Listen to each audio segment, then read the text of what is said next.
Establishment سے direct بات چیت کرتی ہے اگر پی ٹی آئی تو آپ کو اس سے کیا مسئلہ ہو؟ دیکھیے بات یہ ہے، ابھی تو میرے خیال میں جیسے کہ شوکت یوسفزئی صاحب نے کہا، ان کی پارٹی ہے،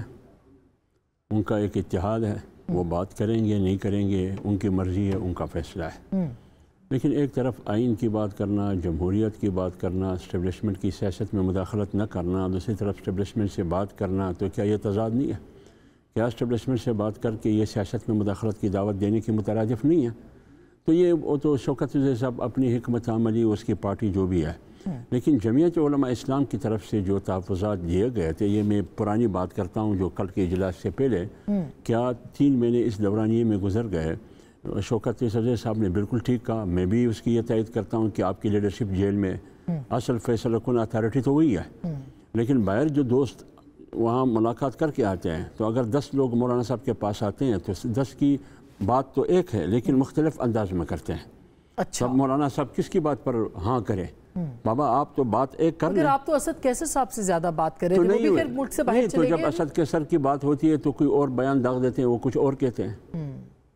تیسرا کچھ اور کہتے ہیں، چوتھا کچھ اور کہتے ہیں، تو اس وجہ سے کنفیوژن پیدا ہوتی ہے، توہمات پیدا ہوتے ہیں۔ پھر ایک چیز ہم نے ان کو دیا ہے، ریٹرن ہم نے دے دیا کہ یہ چیزیں آپ خان صاحب سے بات کر لیں، لیکن اس کے بعد نہ ہاں کا جواب آیا نہ کا جواب آیا، یہ قصور تو ہمارا نہیں ہے۔ لیکن اگر اتحاد ہونا چاہیے، بالکل ہونا چاہیے، لیکن یہ بتائیے کہ یہ کوتاہی کس کی طرف سے ہے، یہ کمزوری کس کی طرف سے؟ کبھی بھی ہم نے کہا ہے کہ ہم نہیں کریں گے، ہم نہیں کریں گے، ہم نہیں کریں گے، لیکن یہ تو بھی نہیں ہو سکتا کہ میں انتظار کروں اور میں اپنا احتجاج کو جاری نہ رکھ سکوں، اور آپ جواب نہ ہاں میں دیتے ہیں نہ نہ میں دیتے ہیں، پارٹی فیصلہ کرے گی، ایک ایسے فیصلے پہ پہنچ، یعنی 2 دن مسلسل ہم بیٹھتے رہے، اسی پر ڈسکشن کرتے رہے، اور 1000 لوگ وہاں بیٹھے ہیں، مولانا صاحب بھی وہاں بیٹھے ہیں، پوری پارٹی وہاں بیٹھی ہے، تو یہ صرف پکوڑے کھانے کے لیے تو نہیں بیٹھے۔ اچھا، یہ شوکت صاحب تو اس لیے جب پارٹی کا ایک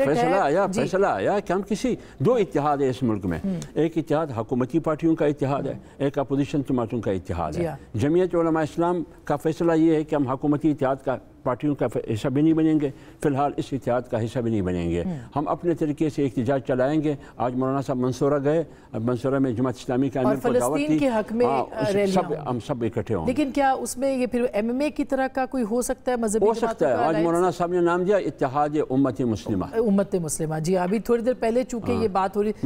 مسلم اتحاد امت یا اتحاد امت مسلمہ اس طرح کا ہے۔ ٹھیک، اچھا شوکت صاحب فائنل ورڈ سر، پھر کیسے یہ سب لوگ اتنی بہت ساری باتیں، بہت سارے لوگ ہیں جو کہ مختلف باتیں کرتے ہیں، تو یہ ابہام آپ کی جماعت کو میں سے کیسے ختم ہو سکتا ہے؟ تو دیکھیں ابہام، اب ظاہر میں نے آپ سے کہا نا کہ اگر مولانا صاحب کی طرف سے کوئی آ جائے اور ہمارے پارٹی کے ساتھ بیٹھ کے بات چیت شروع کرے، کبھی دوسرا ہے کبھی تیسرا ہے، لیکن ہم تو ہمارا فوکس تو وہی ہوگا نا کہ مولانا صاحب نے کس کو نامزد کیا ہے، مولانا صاحب کس سے بات کرنا چاہتے ہیں۔ میرے خیال یہ کہ یہ پی ٹی آئی میں نامزد ہے، لوگ نامزد ہیں، ہیرارکی موجود ہے، اگر کوئی ویسے جاتا ہے اپنے طور پہ ملنا چاہتا ہے، وہ اس کی اپنی مرضی ہے، لیکن یہ بات درست ہے کہ یہ جو پوائنٹ ہے میں اس پہ کہہ رہے ہمارے سوال تھے وہ جواب دے دیتے ہیں۔ ایک چیز پہ میں کنونس ہوں، جی ایک چیز پہ میں کنونس ہوں کہ اگر مولانا صاحب اگر تاریخ بھی شروع کرے اپنے طور پہ تو اس کا بھی فائدہ ہمیں ہوگا، اس لیے کہ وہ اگر 2 ہفتے وہ تاریخ چلاتے ہیں تو تیسرے ہفتے ہم شروع کر دیں گے،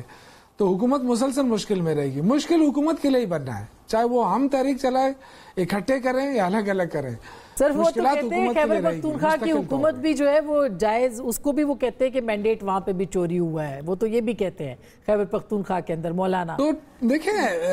میں یہ کہہ رہا ہوں کہ دیکھیں اگر ہم اسٹیبلشمنٹ کے ساتھ ملے ہوتے تو آج ہم بھی باہر میں ہوتے، ہم بھی کسی نہ کسی طریقے سے، میں بھی اسمبلی میں ہوتا، کوئی اور بھی ہوتا ہے، ہمارے جتنے سارے لوگ باہر بیٹھے ہوئے ہیں، ہم تو نہیں ملے ہوئے تھے نا، ہمارے پاس تو نشان بھی نہیں تھا، تو اگر عوام نے ووٹ دیا ہے تو اس کا ہم سے انتقام تو نہ ہمیں چیلنج ہے ٹھیک بات ہے، ہمیں چیلنج ہے جی، ہم معاشی چیلنجز کو ڈیل کر رہے ہیں، باقی ہم ویلکم کریں گے اگر یہ اپنا آئینی کردار ادا کریں، قومی اسمبلی آ کے اپوزیشن کا کنسٹرکٹیو کردار ادا کریں، کتابیں مارنے، کاغذ پھاڑنے اور صرف رہائی کے ناروں کے بجائے قومی ایشوز پر آئیں، وہاں پہ بات کریں۔ محمود خان اچکزئی صاحب کہہ رہے ہیں اسپیکر صاحب کے خلاف تحریک عدم اعتماد لے آئیں، اگر لا سکتے ہیں تو چلیں، وہ اچکزئی صاحب کی بات ہے، وہ میں تو بالکل جی اس پہ کیا کہہ سکتے ہیں، کوئی ایسی بات نہ ہونی چاہیے، اسپیکر صاحب زبردست طریقے سے ہاؤس چلا رہے ہیں، باقی ان کا اپوزیشن کا کردار ہے، آگے ادا کریں، اپنی ذات سے تھوڑا سا آگے سوچیں۔